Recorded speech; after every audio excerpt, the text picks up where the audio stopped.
இளைப்பாறுதல் தருகிறேன். அன்பான மக்களே, இந்த மாலை வேளையிலே மாலை நேரத்திலே இயேசுவை குறித்து நாங்கள் அறிவிக்க வேண்டும். இயேசுவை பற்றி நாங்கள் சொல்ல வேண்டும். இயேசு நல்லவராக இருக்கிறார். இயேசு நல்லவராகவே இருக்கிறார். இயேசு நன்மைகளை செய்கிற நல்ல தெய்வமாக இருக்கிறார். இயேசு உங்கள் குடும்பங்களை ஆசீர்வதிக்கிறார். இயேசு உங்கள் குடும்பங்களை ஆசீர்வதிக்கிறார். இயேசு உங்கள் பிள்ளைகளை ஆசீர்வதிக்கிறார். இயேசு உங்கள் பிள்ளைகளை ஆசீர்வதிக்கிறார்.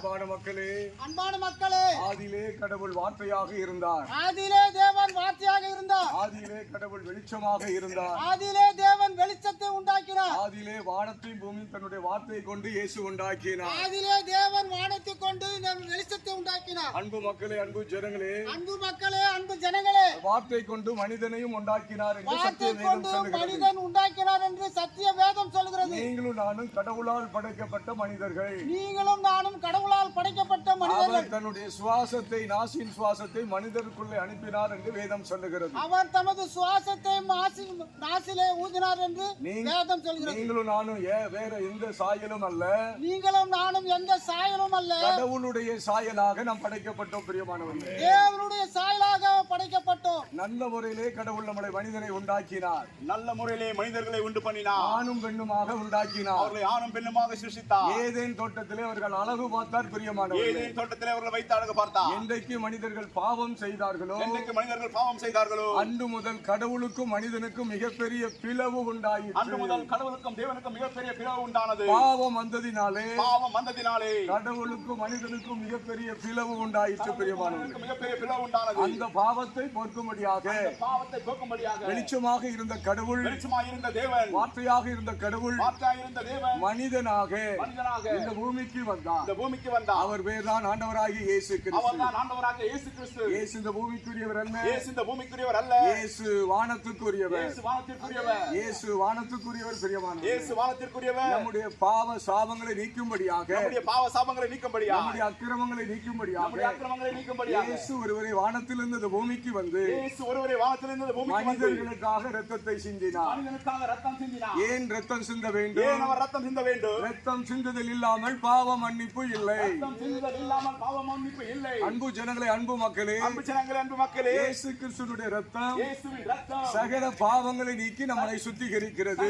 பாவங்களை நீக்கி நம்மை சுத்திகரிக்கிறது. இது ஒரு மத பிரச்சாரம் அல்ல, மத விளம்பரமும் அல்ல, மத விளம்பரமும் அல்ல. உங்கள் ஆத்துமாவுக்கு வேண்டிய ஒரு நல்ல செய்தி. உங்கள் ஆத்துமாவை மீட்கும்படியான நற்செய்தி. உங்களுடைய ஆத்துமா அழியாதது. உங்கள் ஆத்துமா அழியாதது. உங்களுடைய ஆத்துமா விலையேறப்பட்டது. உங்கள் ஆத்துமா விலையேறப்பட்டது. அது யுகாயுகமாக கடவுளிடத்திலே செல்ல வேண்டும். யுகாயுகமான வாழ்க்கை வாழ வேண்டும். அன்பு ஜனங்களே, பாவத்தோடு நாம் கடவுளை தரிசிக்க முடியாது. பாவத்தோடு தேவனை காக்க முடியாது. பாவத்தோடு நாம் அந்த சொர்க்க பாக்கியத்துக்கு போக முடியாது.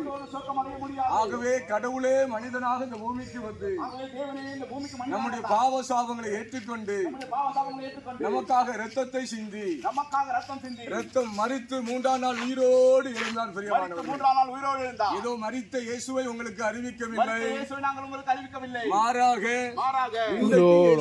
கொண்டிருக்கிறார். நீங்கள் ஒருவேளை வியாதியில இருக்கலாம், முதிர் வயதிலே நீங்கள் இருக்கலாம். இயேசு சொன்னார், முதிர் வயதில் உன்னை ஏந்துவேன், தாங்குவேன், சுமப்பேன் என்று சொல்லி இருக்கிறார். முதிர் வயதிலே நான் உன்னை ஏந்துவேன், சுமப்பேன், தப்பிப்பேன் என்றார். ஒருவேளை வியாதியில நீங்கள் பிள்ளைகளால கைவிடப்பட்டு இருக்கலாம். ஒருவேளை பணம் இல்லாதனால பிள்ளைகளால நீங்கள் புறக்கணிக்கப்பட்டு இருக்கலாம். நீங்கள் எந்த சூழ்நிலையில இருந்தாலும் இயேசுவை நோக்கி பாருங்க. இயேசு ஒரு தகப்பனை போல, இயேசு ஒரு தாயை போல உங்களுக்கு உதவி செய்ய வல்லவராக இருக்கிறார். அன்பு மக்களே, அன்பு ஜனங்களே, இயேசு உங்களை கைவிட மாட்டார். மரணத்துக்கு அப்புறம் நிலையான வாழ்க்கை இருக்கிறது, நித்தியமான வாழ்க்கை இருக்கிறது.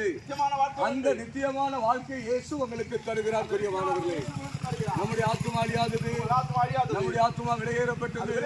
அது யுகாயுகமாக கடவுளிடத்திலே செல்ல வேண்டும். அன்பான மக்களே, இந்த 90-100 வருஷ வாழ்க்கைக்காக எவ்வளவோ பிரயாசப்படுகிறோம், எவ்வளவோ கஷ்டப்படுகிறோம். நம்முடைய ஆத்துமாவை குறித்து எண்ணி பார்ப்போம். அது என்றென்று வாழக்கூடியது, கடவுளோடு இருக்கக்கூடியது.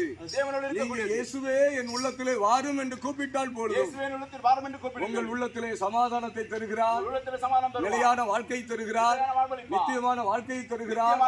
நீங்கள் சந்தோஷமாக மகிழ்ச்சியாக இருப்பீர்கள். வெளிச்சம் வரும்போது இருளுக்கு இடமில்லை. அன்பு ஜனங்களே, இயேசுவை நோக்கி பாருங்கள். இயேசு உங்களை கைவிட மாட்டார். இயேசு உங்களை வெட்கப்படுத்த மாட்டார். எந்த மன அழுத்தமாக இருந்தாலும், மன போராட்டமாக இருந்தாலும், மன கஷ்டமாக இருந்தாலும், பண கஷ்டமாக இருந்தாலும், இயேசு என்ற சொல்லுக்கு விடுதலையை தருகிறவர். இயேசு என்றால் இரட்சகர். பலவித பாவத்தில் இருந்து, சாபத்தில் இருந்து நம்மளை விடுதலையாக்க வல்லவராக இருக்கிறார். இயேசு உங்களை ஆசீர்வதிப்பார். அருகில் உள்ள சபைகளுக்கு செல்லுங்கள். இயேசு உங்களை கைவிட மாட்டார். உங்கள் பிள்ளைகளை கைவிட மாட்டார். நீங்கள் நன்றாக இருப்பீர்கள். நீங்கள் நன்றாக கேட்டதினாலே நீங்கள் நன்றாக இருப்பீர்கள். சுகித்திருப்பீர்கள். சுகமாக இருப்பீர்கள். இயேசு உங்களை ஆசீர்வதிப்பார்.